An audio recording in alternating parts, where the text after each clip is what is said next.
Right, another WLA. Was out in Normandy, thought it had seized up, but what it was the primary chain was obviously, I would say, too loose, and it had jumped off. Should sit in there like that. It had jumped off and it was running there like that, on top of the teeth. Yeah. So it locked everything up rock hard. The rear chain, gearbox was obviously moved, but that's put strain on the engine. Engine oil's very dirty, very black, and you can, I know you can't do it on camera, but if you smell it, it's burnt. And basically, it's done the big ends. Obviously, done the chain as well, because that shouldn't be bendy like that. So that's knackered. It's burnt the back clutch plate off. So what it's done, if you're not getting enough oil or put too much strain on the big end, you shouldn't have that much side play at all. That's side play on a gudgeon pin, that's fine. They're designed to do that. That should move probably a 32nd of an inch, possibly, not half an inch. Yeah. And up and down. You hear that? Yeah. So that's your male rod, front of the engine. Not as bad on the female, but enough that'll just rattle itself to death in the end. So I've pulled the engine, all the cam gears look good, the actual crank feels, you know, on the main bearings feels very good. So I don't think there's anything wrong with that. So it's just a matter of taking the crankshaft out and splitting it and seeing what's going on with the bearings in there. Possibly get away with oversized bearings. If not, it's €275 for 2 new rods and a bottom end. So till we get it apart and have a look, see what's going on, we don't know. Okay. So I'm just going to split the crankcases down.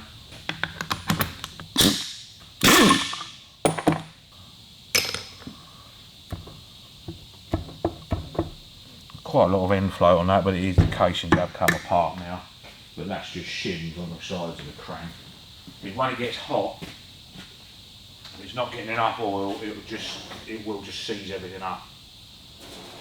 But the engine wasn't seized, but it's definitely done some damage, so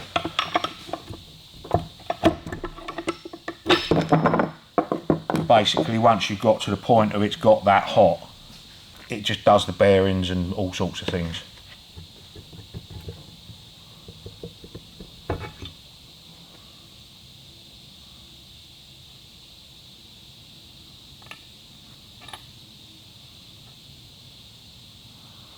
Like I say, they all felt alright, they're not burnt.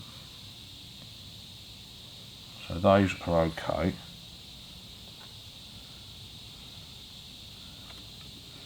That's your crank shim. You take your end float out by changing these. It's different thicknesses, yeah? Yeah.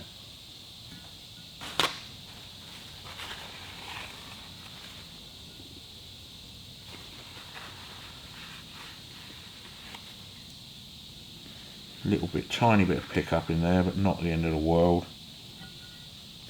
Got a few chunks and bits in there, but nothing major.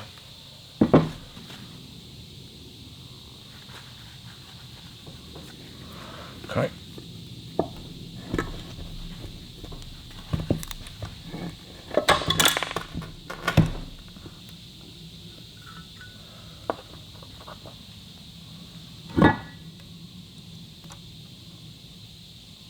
Right.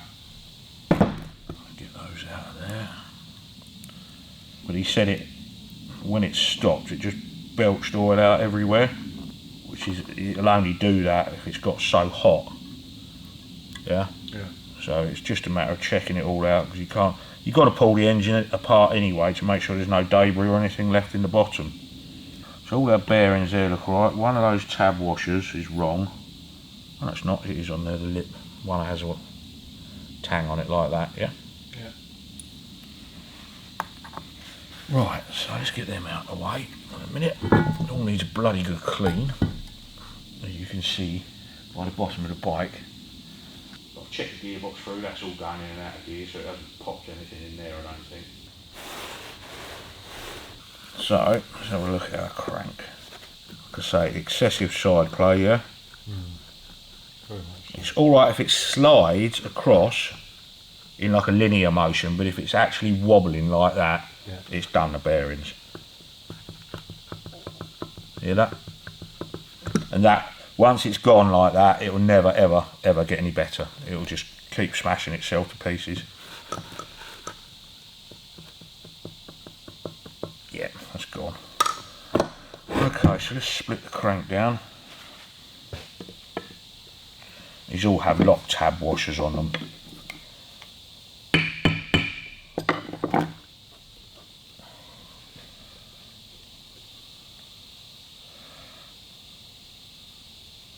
So you can get all your different positions on the nut wherever it has gone up tight, yeah? And you just put that over the nut to your nearest, so you loosen that or tighten it until you can pick up a notch on it. On one side, I can't remember which side it is now, has got a wood rough key in it, so it always locates in the same place. Yep. And then you have to do all the crank alignment again.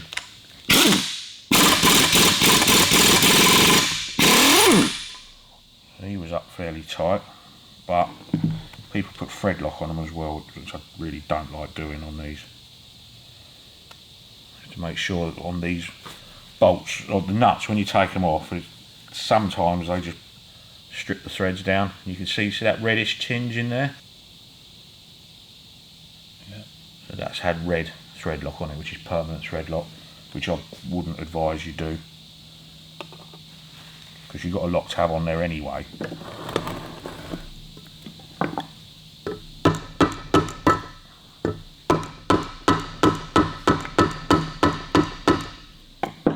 Pull the other side, let's see.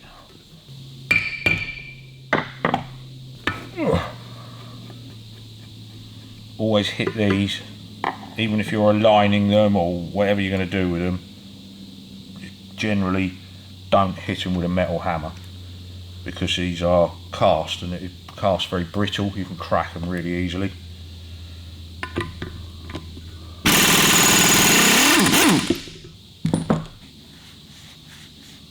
That looks alright.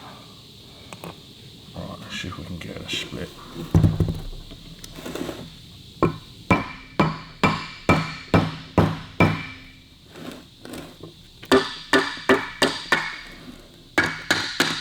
Here it go then. Does that change the noise?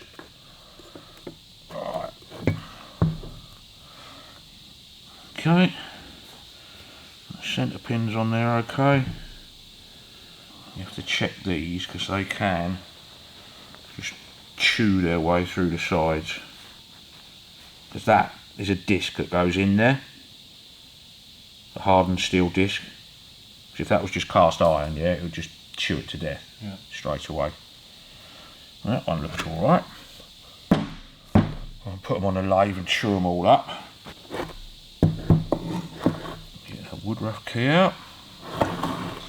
For now, you can really see the play in them, you know. Oh, yeah.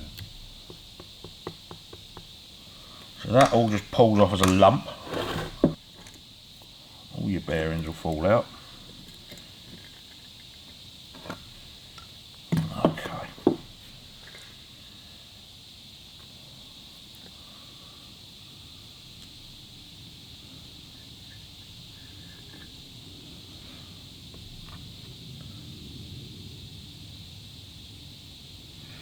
Okay, so what you're looking for is any discrepancies, not necessarily on the bearings, but these cages can split. And that lets the bearings go all over the place. Get rid of those in a minute. It's a little bit worn on that, but not split, so that's good. Right, that's starting to go. See those lumps and bits in it? So that's properly done itself, that one. So that needs replacing.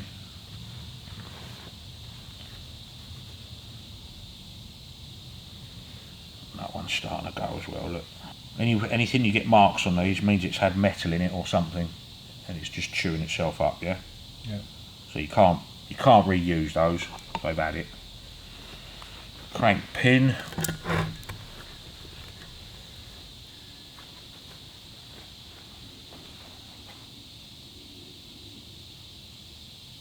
Yeah, that's had it. If you can feel anything on a crank pin, you can get discolorations where the bearings have been running, yeah? But you can physically feel that it's got lumps and grooves in it. Does that make sense? Yeah. So if you can feel it by hand, it's not good enough. It's as simple as that. But the sides for us look okay, so that's good. So I think by the time you've tried to work out oversized bearings, because you have to also change in here, see that different coloured metal to there to there? Yeah. That's a hardened steel insert. So you press those in. So you can get all different sizes of them, you have to ream them in. Hone them in on a special honer, but I don't have one anyway, but you can do it. It's got some marks in it. By the time you fanny it around, getting new bearings, doing this, doing that, it's €275 for the pin, all the bearings and 2 conrods. Yeah. With all the inserts already pressed in, it's just not worth messing around with for that sort of money, you know? New small end bearings a lot. How bad could have this got? If you carried on running that, it would last for probably a year. It'll just get noisier and noisier and noisier, and in the end it will just bust the conrod. Yeah. It'll just snap one. But you can see on there the different colours where all the bearings have put grooves in it. It's just cooked itself. Once they lose their oil supply, Yeah. and it gets hot, they've had it. It'll just chew it to death. So your oil supply basically comes in the end of the crankshaft there, goes up through a hole into there, and there's a hole there which feeds oil. Now that, because you've put that one in on a wood rough key, you can't really put that in the wrong place, but they can get blocked, so you have to take it all apart.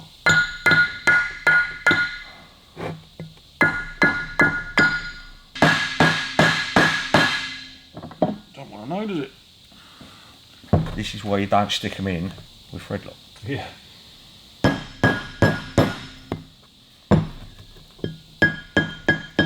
Might have to give that a tap with a metal hammer actually.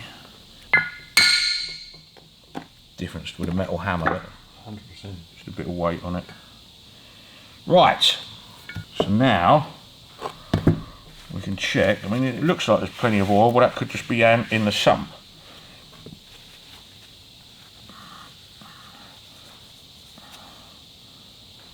Ooh, nasty. That's horrible. Right, let's get a bit of squirt. They've got to be absolutely 100% perfectly clean. Because you get any tiny little bit of shit on here that goes into that taper, it won't sit properly. So they have to be really, really, really clean. Right, so he's not blocked, that's your oil passageway, yeah? So that's good.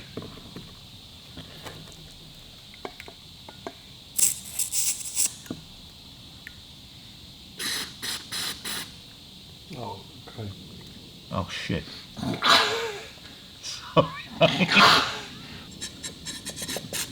Right, so your ways are clear, it's just cooked itself. You can tell by the amount of burning on all this sort of stuff, you know. It's the end of that shirt. So the oil ways are clear.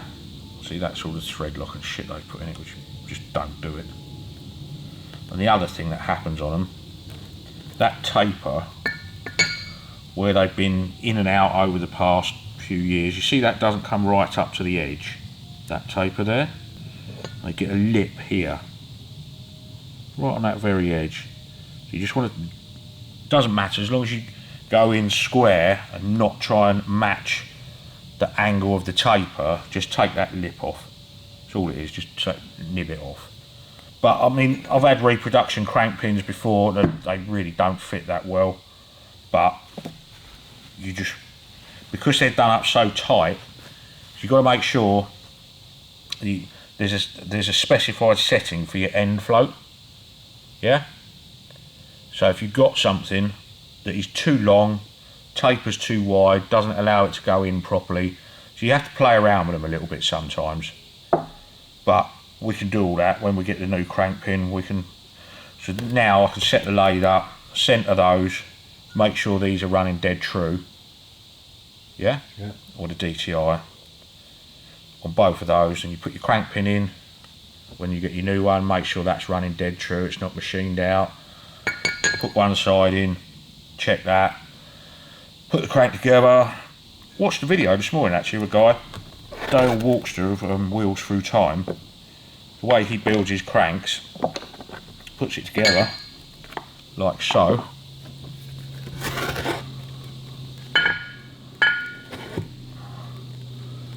And obviously you can have that, like that, in and out. So all he does, bolts them semi-tight, and puts them across the webs of the crank, puts across his press, in between those two. Yeah. And then clamps it down, and in theory that should pull it all square. Yeah? So once you've done that, you check it with a straight edge as well. So you put that across the top of there, you see no daylight anywhere all the way round. You know it's reasonably straight, yeah? Yeah. You can tell this has been worked before, it's got 2 stamp marks there, number 8s. And then you put it in your lathe on your centre points. Digital dial indicator on there and there. Spin it, and you want to get down to about, you don't want any more than about 1/1000th of an inch out of true, yeah? Yeah. And the easiest way to do it after that is, you find your high point, say that's your high point, yeah? So this is coming up every time it's rotating. You just put a clamp across the bottom opposite it. Clamp, just give it a little tweak on a clamp and it'll bring it back down. That's the easiest way of doing it. I mean, the Harley Davidson manual should hit it with a big hammer, but it's easier to do it with a clamp and just pinch it, and then you just spin it again and try it, because you always go very, very slight.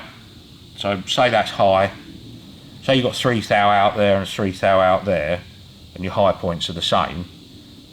You spin it round so you're opposite the high point, put a clamp on that, just give it a little tiny tweak, check it again with your dial indicators, a little tweak more, and if you get it down to 1 thou either side, that's good enough. But obviously if you can get it dead true, it's better, but 1 thou will suffice. But the engine wasn't seized, but it's cooked itself, so it's been running hot by looking at the carbon on there. But the bores look pretty good. I've just got to try them in there for fit, but there's no particular marks on anything, you know, so that's all looking pretty good really. So there's really nothing untoward in there at all. Probably give them a little hone out, get the cross hatch back in it. Yeah. But that, you can see how hot it's been running, see the white exhaust valve. So basically it's cooked itself, it's got very, very, very hot. So I'll pop the valves, check the valve guides, make sure they're okay. And that's about it really, just get all the new bits and just reassemble it.